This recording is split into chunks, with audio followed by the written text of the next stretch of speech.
ജിത്തു മാധവന്റെ ഡയറക്ടറിൽ സൂര്യ ലീഡിൽ വരാനിരിക്കുന്ന ഏറ്റവും പുതിയ ചിത്രമാണ് സൂര്യ 47 എന്ന ചിത്രം. കൊച്ചിൻ കാർണിവലിലെ ലാലേട്ടൻ്റെ ഐക്കോണിക് ആയിട്ടുള്ള ചെട്ടിക്കുളങ്കര എന്ന ആ ഒരു സോങ്ങിൽ സൂര്യയുടെ ഒരു പീക്ക് ഫൈറ്റ് സീക്വൻസ് ഉണ്ടായിരിക്കുമെന്ന് ഇപ്പോൾ ഓൾമോസ്റ്റ് കൺഫേം ആക്കിയിരിക്കുകയാണ്. ആവേശത്തിനിടായിട്ടുള്ള ജിത്തു മാധവന്റെ സംവിധാനം, ലാലേട്ടൻ്റെ സോങ് വെച്ച് സൂര്യ പോലീസ് വേഷത്തിൽ ഒരു ഫൈറ്റ്, അങ്ങനെ മൊത്തത്തിൽ ഒരു പീക്ക് തിയേറ്ററിക്കൽ എക്സ്പീരിയൻസ് തന്നെ ലോഡിംഗ്. ചിത്രം ഈ വരുന്ന ദീപാവലി റിലീസാണ് പ്ലാൻ ചെയ്യുന്നത്. ജൂനിയർ NTR നായകനായി പ്രശാന്ത് നീലിന്റെ സംവിധാനത്തിൽ വരാനിരിക്കുന്ന ഏറ്റവും പുതിയ ചിത്രമാണ് NTR 31 അല്ലെങ്കിൽ ഡ്രാഗൺ എന്ന ചിത്രം. ഈ ഒരു ചിത്രത്തിൽ വില്ലൻ വേഷത്തിൽ ടൊവിനോയായിരുന്നു കാസ്റ്റ് ചെയ്തിട്ടുള്ളത്. ബട്ട് ടൊവിനോ ഈ ഒരു ചിത്രത്തിൽ നിന്ന് പിന്മാറിയിട്ടുണ്ടെന്ന് കൺഫേം ആക്കിയിരിക്കുകയാണ്. കാരണമായി ടൊവിനോ പറഞ്ഞിട്ടുള്ളത്, പുള്ളി ഒരു മലയാള സിനിമ അല്ലെങ്കിൽ ഒരു സമയത്ത് തന്നെ നിരവധി സിനിമകൾ ചെയ്യാൻ പുള്ളിയെ കൊണ്ട് പറ്റുന്ന ഒരു കാര്യമല്ല. ഇപ്പോൾ മലയാളത്തിൽ ഒരു സിനിമ എന്ന് പറയുകയാണെങ്കിൽ ഒരു ഷെഡ്യൂളിൽ തീർക്കാൻ നോക്കും, അതായത് ഏകദേശം ഒരു 3 മാസം. പക്ഷേ നമ്മുടെ അന്യഭാഷയിൽ തെലുങ്കിലൊക്കെ ഒരു സിനിമ ചെയ്യുമ്പോൾ ഒരു വർഷം ആ സിനിമയ്ക്ക് വേണ്ടി തന്നെ ഇൻവെസ്റ്റ് ചെയ്യണം ടൈം. അതുകൊണ്ടൊക്കെ തന്നെ ഈ ഒരു ചിത്രത്തിൽ നിന്ന് ഇപ്പോൾ ടൊവിനോ പിന്മാറിയിരിക്കുകയാണ്. SRK നായകനെ പുറത്തിറങ്ങാനിരിക്കുന്ന ഏറ്റവും പുതിയ ചിത്രമാണ് കിങ് എന്ന ചിത്രം. ചിത്രത്തിന്റെ 85% വരുന്ന ഷൂട്ടിംഗ് ഇപ്പോൾ കംപ്ലീറ്റ് ആയിട്ടുണ്ടെന്ന് ഒഫീഷ്യലി കൺഫേം ആക്കിയിരിക്കുകയാണ്. എൻ്റയർ ഷൂട്ടിംഗ് കംപ്ലീറ്റ് ആകാൻ പോകുന്നത് ഈ വരുന്ന ജൂൺ മാസമാണ്. ചിത്രം ഈ വരുന്ന ഡിസംബർ 24 വേൾഡ് വൈഡ് തിയേറ്ററിലേക്ക് റിലീസിനെത്താനിരിക്കുന്നത്. പത്താൻ സിനിമയുടെയൊക്കെ ഡയറക്ടറായിട്ടുള്ള സിദ്ധാർത്ഥ് ആനന്ദാണ് ഈ ഒരു ചിത്രം സംവിധാനം ചെയ്തൊരുക്കുന്നത്. ഹാഷിറും ടീമും ഒക്കെ പ്രധാന വേഷത്തിലെത്തി നാളെ തിയേറ്ററിലേക്ക് റിലീസിനെത്താനിരിക്കുന്ന ഏറ്റവും പുതിയ ചിത്രമാണ് വാഴ 2. ഈ ഒരു ചിത്രത്തിന്റെ അഡ്വാൻസ് ബുക്കിംഗ് ഒക്കെ ഓപ്പൺ ചെയ്തിട്ടുണ്ടായിരുന്നു. ചിത്രത്തിന് ഇപ്പോൾ അഡ്വാൻസ് പ്രീസെയിൽ കളക്ഷൻ ഏകദേശം 1,05,00,000 രൂപയ്ക്ക് മുകളിലൊക്കെ ഗ്രോസ് കളക്ഷൻ നേടിയെടുക്കാൻ സാധിച്ചിട്ടുണ്ട്. മികച്ച രീതിയിലുള്ള അഡ്വാൻസ് ബുക്കിംഗ് ഒക്കെയാണ് ചിത്രത്തിന് കാണാൻ സാധിക്കുന്നത്. മികച്ച റെസ്പോൺസ് കൂടെ കിട്ടുകയാണെങ്കിൽ അടിക്കുന്ന അടിയിൽ ബോക്സ് ഓഫീസ് തൂക്കുക തന്നെ ചെയ്യും. അടുത്തതായി നമ്മുടെ ഇന്ത്യൻ സിനിമ കാത്തിരിക്കുന്ന ബ്രഹ്മാണ്ഡ ചിത്രമാണ് കൽക്കി 2 എന്ന ചിത്രം. ഈ ഒരു ചിത്രത്തിലോട്ട് പ്രഭാസ് ജോയിൻ ചെയ്യാൻ പോകുന്നത് ഈ വരുന്ന ഏപ്രിൽ 10 കൺഫേം ആക്കിയിരിക്കുകയാണ്. അതേ ഏപ്രിൽ 10 പ്രദീപ് രംഗനാഥൻ നായകനെത്തുന്ന ലൈക്ക് എന്ന ചിത്രവും തിയേറ്ററിലേക്ക് റിലീസിനെത്തുക എന്ന് ഒഫീഷ്യലി കൺഫേം ആക്കിയിരിക്കുകയാണ്.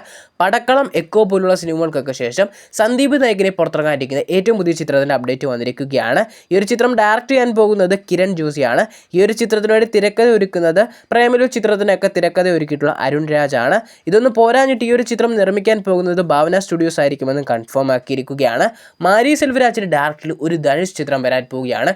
ഈ പ്രാവശ്യം വരാൻ പോകുന്നത് ചെറിയ പടമൊന്നുമല്ല, ഏകദേശം 150 കോടി ബഡ്ജറ്റിൽ ഒരു പീരിയോഡിക് ബാക്ക് ഡ്രോപ്പിൽ വരുന്ന ഒരു വമ്പൻ പടം തന്നെ ആയിരിക്കുമെന്നാണ് ഇപ്പോൾ ലേറ്റസ്റ്റ് ആയിട്ടുള്ള അപ്ഡേറ്റുകളൊക്കെ തന്നെ സൂചിപ്പിക്കുന്നത്. കൂടാതെ നമ്മുടെ മലയാളത്തിൽ ഇപ്പോൾ ബ്രാൻഡ് ആയിട്ടുള്ള അല്ലെങ്കിൽ എൽ ഫാക്ടർ ഏത് ചിത്രത്തിലുണ്ടോ ആ ഒരു ചിത്രത്തിന് ഹൈപ്പ് വരുന്നൊരു സിറ്റുവേഷനാണ്. ഇപ്പോൾ ബാലയ്യ ചിത്രത്തിൽ ആ ഒരു എൽ ഫാക്ടറിനെ ഇപ്പോൾ അവരൊന്ന് സമീപിച്ചിരിക്കുകയാണ്. ഏകദേശം 35 കോടി രൂപയാണ് ലാലേട്ടന് ഇപ്പോൾ ബാലയ്യ ചിത്രത്തിൽ ക്യാമിയോ ചെയ്യുന്നതിന് വേണ്ടി അവർ ഓഫർ ചെയ്തിട്ടുള്ളത്. പ്രഭാസിന്റെ ലീഡിൽ സന്ദീപ് റെഡ്ഡി വാങ്ക സംവിധാനത്തിൽ പുറത്തിറങ്ങാനിരിക്കുന്ന ഏറ്റവും പുതിയ ചിത്രമാണ് സ്പിരിറ്റ് എന്ന ചിത്രം. ഈ ഒരു ചിത്രത്തിന്റെ ഷൂട്ടിംഗ് ആണ് ഇപ്പോൾ നടന്നു പോയിക്കൊണ്ടിരിക്കുന്നത്.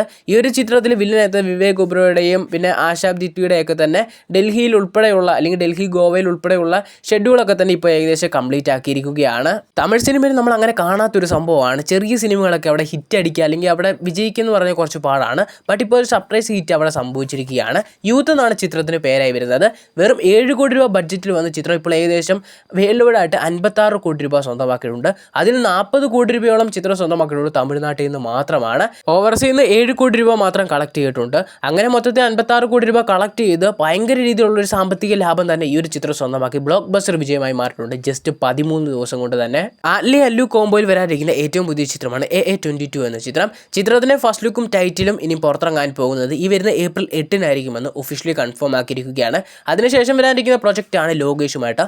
ബട്ട് അതിനുശേഷം വരാനിരിക്കുന്ന പ്രൊജക്റ്റിന് വേണ്ടി എല്ലാവരും സൂപ്പർ എക്സൈറ്റഡ് തന്നെയാണ്. അതൊരു ബേസിൽ പ്രൊജക്റ്റ് ആയിരിക്കുമെന്നാണ് അപ്ഡേറ്റുകളൊക്കെ തന്നെ സൂചിപ്പിക്കുന്നത്. രൺവീർ സിംഗിനെ വെച്ച് പ്ലാൻ ചെയ്തിട്ടുള്ള പ്രൊജക്റ്റ് ആയിരുന്നു. ബട്ട് രൺവീർ സിംഗ് എന്തോ ഈ ഒരു ചിത്രത്തിന് വേണ്ടി ഓക്കെ പറഞ്ഞില്ല. ബട്ട് അതിപ്പോൾ അല്ലു അർജുൻ്റെ കയ്യിലെത്തി അതൊരു സൂപ്പർ ഹീറോ ചിത്രമാണെന്നും ശക്തിമാനായിരിക്കുമെന്നൊക്കെ തന്നെയാണ് ഇപ്പോൾ അപ്ഡേറ്റുകളൊക്കെ തന്നെ സൂചിപ്പിക്കുന്നത്. ബേസിൽ ഈ ഒരു ചിത്രം ഡയറക്റ്റ് ചെയ്യുന്നതുകൊണ്ടൊക്കെ തന്നെ അല്ലു അർജുനെ ഒരു മല്ലു അർജുനായിട്ട് കാണാൻ പറ്റുമെന്നൊക്കെ തന്നെ ഉള്ള ഒരു പ്രതീക്ഷയും കാര്യങ്ങളും ഒക്കെ തന്നെയുണ്ട്. ബോളിവുഡിന്റെ രക്ഷകനായി പുറത്തിറങ്ങിയിട്ടുള്ള മറ്റൊരു ചിത്രമായിരുന്നു ദുരന്തർ എന്ന ചിത്രം. ദുരന്തറിന്റെ 2ാം ഭാഗം ഇപ്പോൾ ഭയങ്കര രീതിയിലുള്ള റെക്കോർഡുകളൊക്കെ സ്വന്തമാക്കിയിരിക്കുകയാണ്. ചിത്രം ഇപ്പോൾ തന്നെ ടോട്ടൽ വേൾഡായിട്ട് 1400 കോടി രൂപയ്ക്ക് മുകളിൽ ഗ്രോസ് കളക്ഷൻ നേടി തിയേറ്ററാകെ ബ്ലോക്ക് ബസ്റ്റർ വിജയം സ്വന്തമാക്കിയിരിക്കുകയാണ്.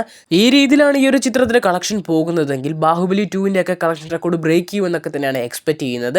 ദളപതി വിജയ് നായകനെ പുറത്തിറങ്ങാനിരിക്കുന്ന ഏറ്റവും പുതിയ ചിത്രമാണ് ജനനായകൻ എന്ന ചിത്രം. ഈ ഒരു ചിത്രത്തിനെ പറ്റി എന്ന് പറഞ്ഞാൽ ഞാൻ പ്രത്യേകിച്ച് എടുത്തു പറയാനുണ്ട്. ഒരുപാട് പ്രശ്നങ്ങളുടെയൊക്കെ നടുവിൽ നിന്ന് ഈ ഒരു ചിത്രത്തിന്റെ റിലീസ് തീയതിയൊക്കെ മാറ്റി കുറേ നാൾ പെട്ടിയിലിരുന്നിട്ടുള്ള ഒരു പടമായിരുന്നു. അങ്ങനെ ഒടുവിൽ ഈ ഒരു ചിത്രത്തിന്റെ ഏറ്റവും പുതിയ റിലീസ് ഡേറ്റ് ഇപ്പോൾ പുറത്തു വന്നിരിക്കുകയാണ്. ഈ ഒരു ചിത്രം ഈ വരുന്ന ഏപ്രിൽ 24 അല്ലെങ്കിൽ ഈ വരുന്ന ഏപ്രിൽ 30 ആയിട്ട് റിലീസിന് പ്ലാൻ ചെയ്യുന്നതാണ് ഇപ്പോൾ ലേറ്റസ്റ്റ് ആയിട്ട് വരുന്ന അപ്ഡേറ്റുകളൊക്കെ തന്നെ സൂചിപ്പിക്കുന്നത്. ഏകദേശം ഏപ്രിൽ എൻഡോടെ ചിത്രം റിലീസിനെത്തുമെന്ന് ഓൾമോസ്റ്റ് കൺഫേം കൺഫേം ആക്കിയിട്ടുള്ള ഒരു കാര്യം തന്നെയാണ്. എന്തായാലും ഇനി മാറ്റമില്ലയോ ഒന്നും അറിയില്ല, കാരണം കുറേ പ്രശ്നങ്ങൾ നടുവിൽ നിന്നൊരു ചിത്രമായതുകൊണ്ടൊക്കെ തന്നെ.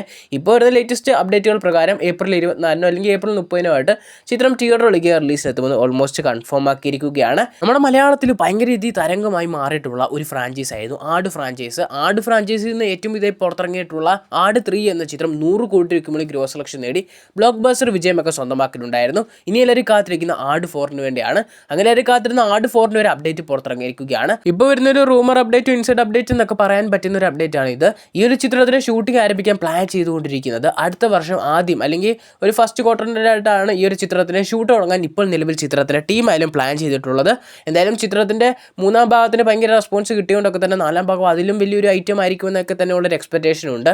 ഒരു ആട് 4 കൂടി തന്നെ ഈ ഒരു ഫ്രാഞ്ചൈസ് നിർത്തുമെന്നൊക്കെ തന്നെയാണ് ചിത്രത്തിലെ ഡയറക്ടർ മിഥുൻ മാനുവൽ തോമസ് ആയാലും പറഞ്ഞിട്ടുള്ളത്. എന്തായാലും ഈ ഒരു ചിത്രത്തെ കൂടുതൽ ഒഫീഷ്യൽ കൺഫർമേഷൻ അപ്ഡേറ്റുകൾക്കായി കാത്തിരിക്കുക.